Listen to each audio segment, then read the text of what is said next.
So Exodus 21 is focusing a lot about the laws when it comes to servants or slaves and how debt and all these things were supposed to be taken care of and accounted. It uses the word slave, but it's not enslaved in the context that we think. It's more of a servant or a bondservant, or I owe somebody something. I borrowed something from someone. I owe them. So I work that debt off. If I work and work and work and work and work and I haven't paid that debt off, but it becomes a Jubilee year, which falls every 7 years, then my debt is paid. Was this followed to the T? Was this followed the way it was supposed to be?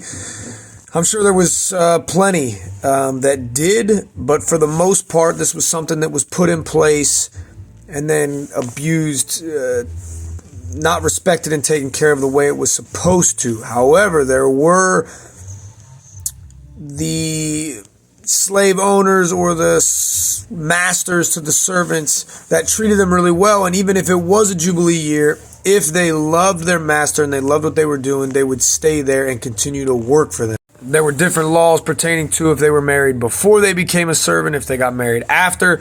And in verse 5, it says, "But if the slave plainly says, 'I love my master, my wife, and my children, I will not go out free,' then his master shall bring him to God, and he shall bring him to the door of the doorpost, and his master shall bore his ear through the awl, and he shall be his slave forever." So they could choose to continue to work for their master. This wasn't, again, like what we think of the whips and the beatings and the killings.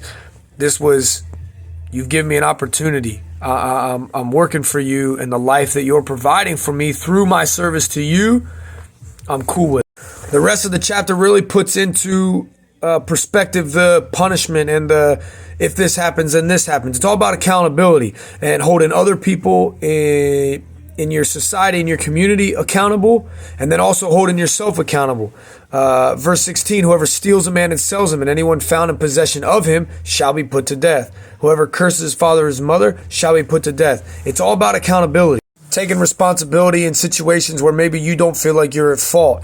It says here in verse 28, "When an ox gores a man or a woman to death, the ox shall be stoned, and its flesh shall not be eaten, but the owner of the ox shall not be liable." And that is if it's the first time and it's taken care of.